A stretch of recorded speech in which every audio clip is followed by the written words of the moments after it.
Okay, y'all. I'm a little tired because I just went upstairs, talk to my cats. We're moving on to the next chapter, which is trust.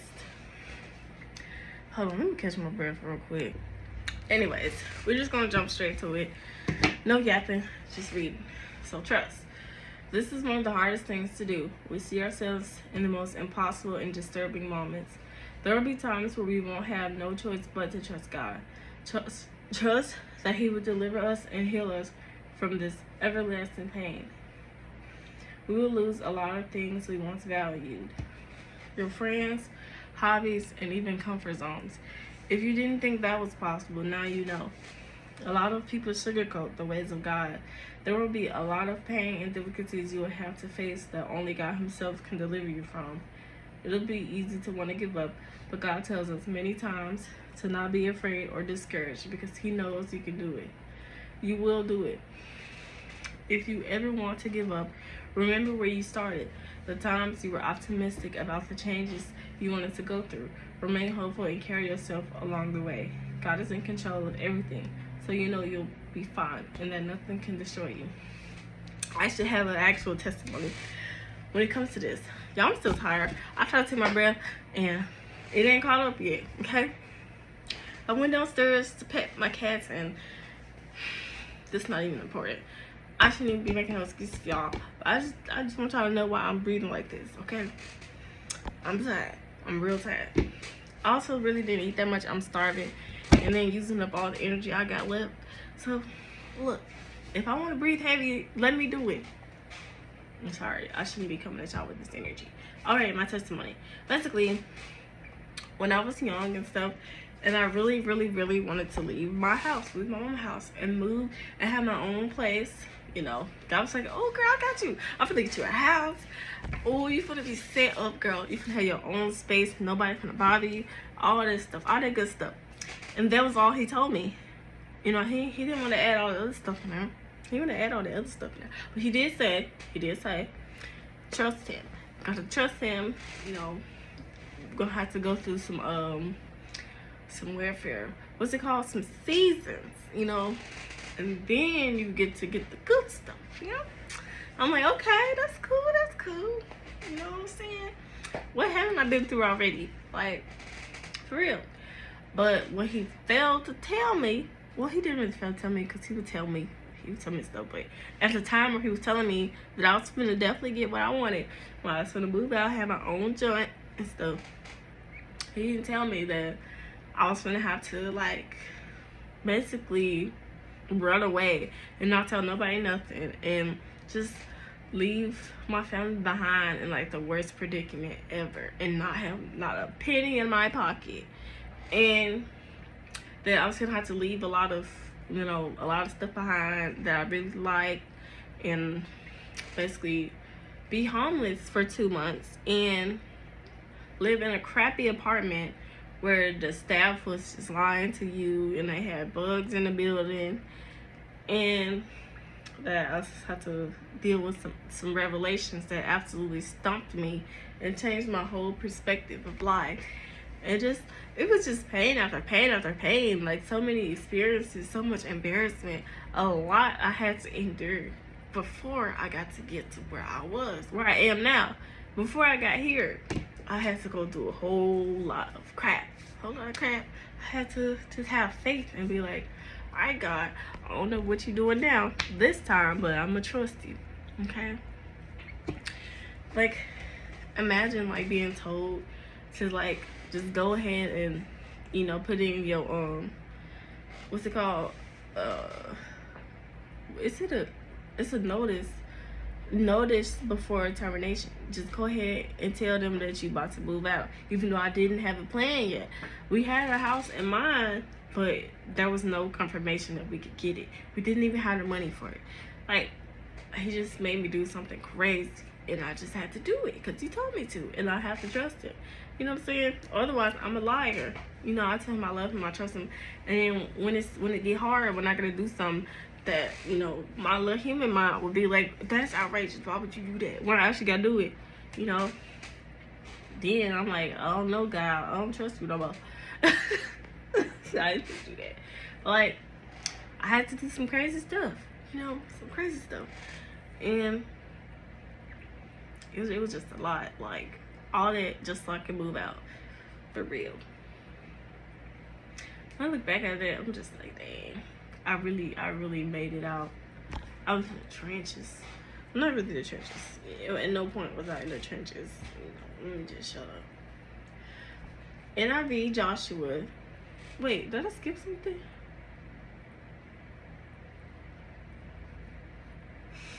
No, I ain't skipping nothing. But you know what? I did forget to mention that, at the same time I was scared and all this stuff and going through all this stuff, I did, remember where I came from and stuff. And I just kept thinking back on the times where he told me he would do this for me. Look at all the highlighted scripture in my Bible that would be like, hey, I'm gonna take you here, you can do this. I just was looking to that so my faith can just come back whenever like I get discouraged and stuff. And I have another testimony when they said that we was gonna lose a lot of things that we once valued. And I do have this one friend, best friend, was my best friend. And like, we both had a New Year's resolution that we wanted to do. And it was all about self-growth. Like, at the time, like, I was really getting into it with God and my spirituality, I would say. I'm seeing changes, I'm feeling changes, like, but I also felt us growing apart as I was growing in spirit, as my spirit was growing. And, me and her was supposed to be in this together, but, like, I feel like she was lagging behind. She wasn't taking stuff serious. We said we both had goals, and only one of us was achieving it. Only one of us was doing it. One of us putting effort into it. And, like, she was just like, oh, girl, I ain't even did it. I ain't even been doing it. And I'm like, okay, well, you do it then. You still can do it. What are you talking about? Like, I just feel like only one of us was progressing. And, like, obviously I loved her. So I was still hanging on to her. I'm like, okay, well, I'm just tell you all my milestones then. But, obviously, like, things change. And I just felt like she was looking at my life with jealousy, even though she had no idea what I was going through. I was real good at hiding what I had going on. I was real good at that. So, like, she never really knew what was going on. And everything I had to do to get to where I was. And, like, I would also say things that would convict her, like tell her about herself. Basically put a mirror in front of her. If she didn't like that, I started growing and seeing wrong in certain things, and she wouldn't like it. She'd get offended because, them demons don't want to hear that. Not accusing her of being a demon, but everybody got them. So she just didn't like it, and like it made us grow apart, obviously. And like, just sometimes we would just go a little while without talking. And obviously when you're best friends, it's okay. Like, you never be hurt, and whenever you talk again, you still be on the same page. You still be good. But when you really start growing, you gotta understand that there is something wrong with that, for real. So one night I was asleep. Ouch.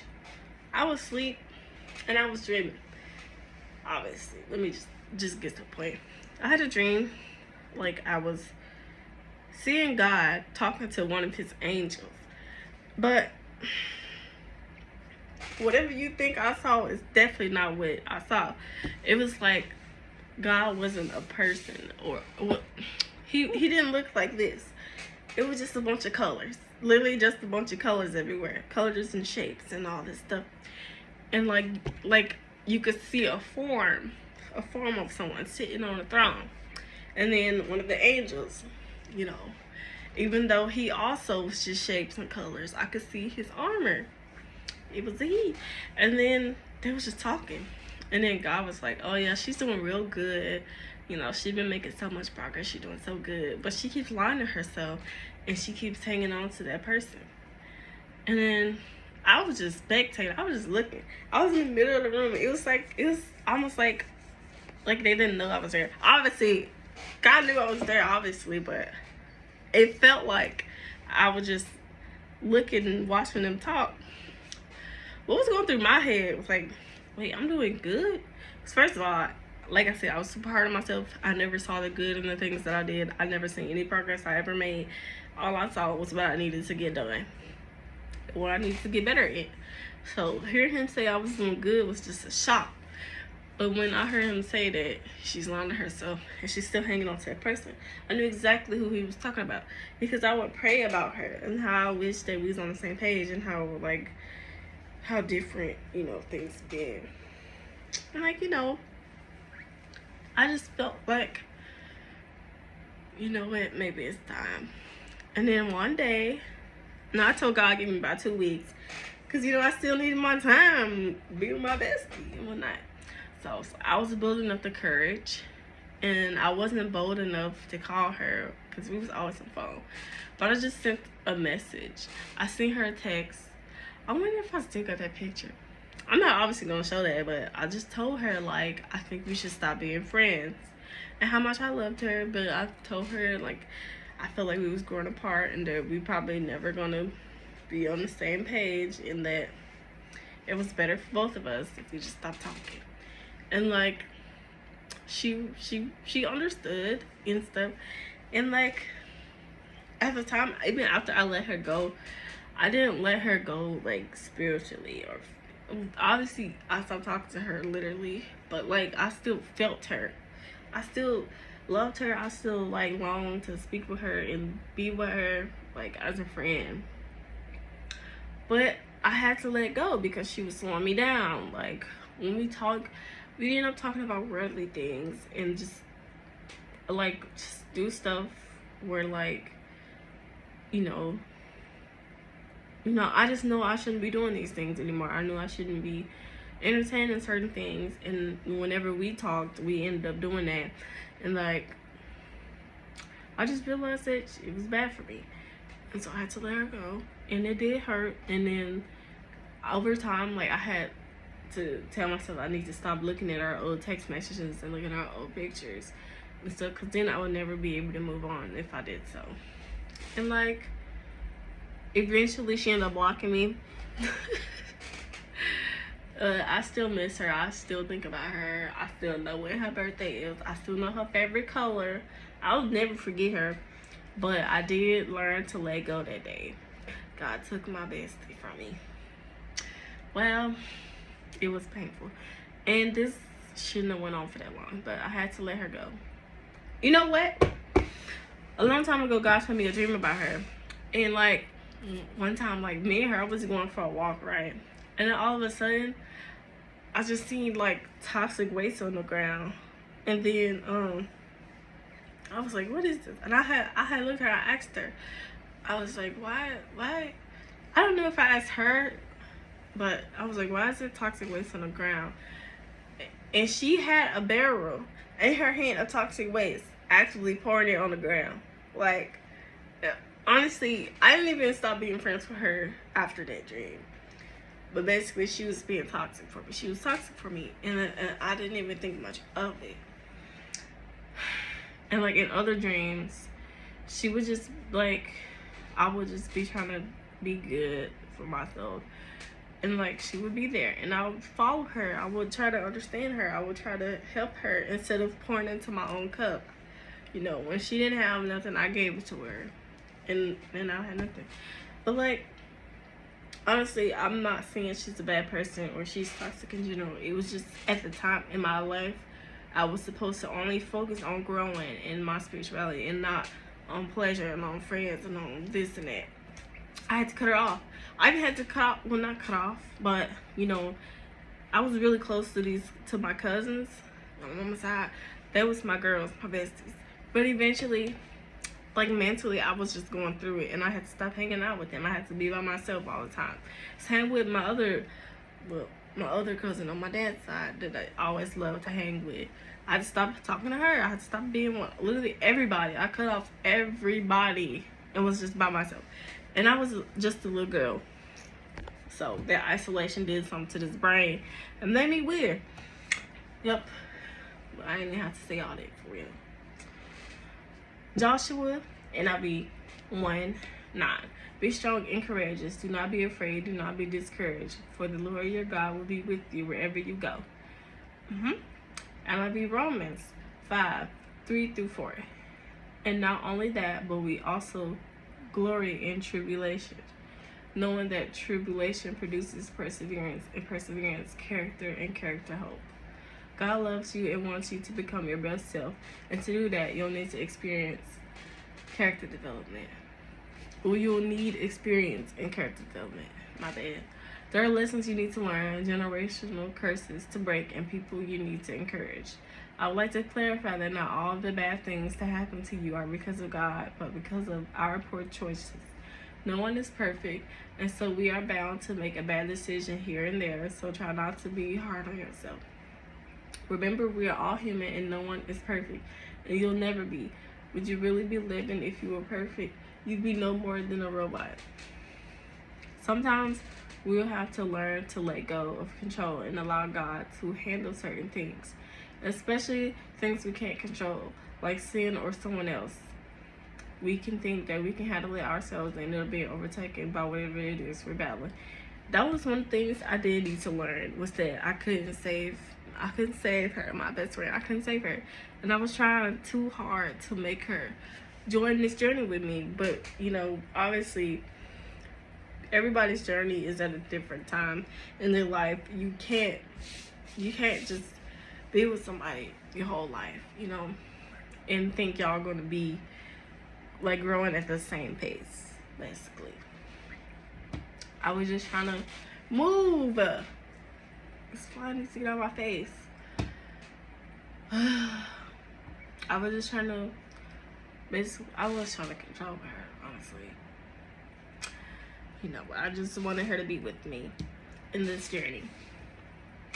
This definitely speaks on karma.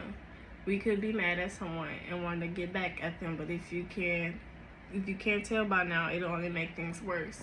This leads to grudges and non-stop battles. Since no one wants to put their pride down, no one will back off. Aren't you tired? Let it go and allow yourself. Read right. Let it go and allow God to do his work. It's actually a sin to do bad things to your enemies. God is merciful, so you should be too. This also applies to your enemies, so take heed. Now, I know this is way easier said than done. It might require you to learn this over and over again. Use some time. This does not mean procrastinate, but to know you won't get it right off the bat and will fail a few times. You'll get it eventually. Just have faith.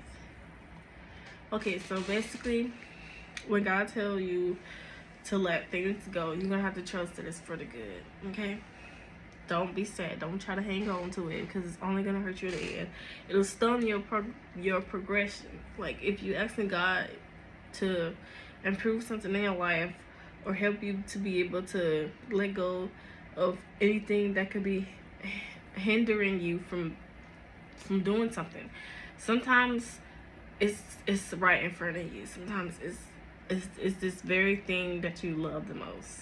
You know, like, for instance, you want to be more productive. You want to just learn how to stick to a certain thing, but you're also like prioritizing things like, I don't know, playing a game all day or just laying in bed and sleeping all day. You might have to, you know, change your priorities a little bit. Let go of certain things that you just love so much. And it sucks. It really do, but in the end, it'll be worth it. Honestly, that's all for this chapter. It was actually pretty short, and I did more yapping about my life stories than reading. But, you know, this is the whole point. It's the whole point. I don't regret anything that I had to do or been through to get to where I am now, because look where we at. I'm also gonna move on to the next chapter today. In the next video, you see the lighting changing because the sun's just going down. Yeah, I'll see you in the next video. You know, I forgot in the last video to tell you that this is from my book. Obviously, everybody not gonna watch, you know, every video, but this is from my book. on Amazon called Deepening Your Relationship with God by Chanel Waters.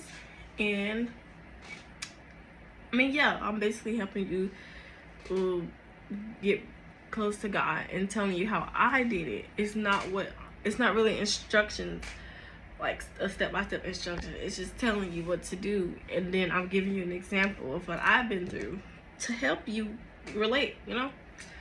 That was the whole point. Yeah, that's it. So I'm gonna just see you in the next video. Hopefully you decide to watch it, but obviously, you know, you can watch it in your own time, and or you don't have to be in order or anything. Well, hopefully I have them all out by that point if you decide to watch, you know, all of them. I haven't been very consistent like I said I was gonna be this month, but I'm doing my best.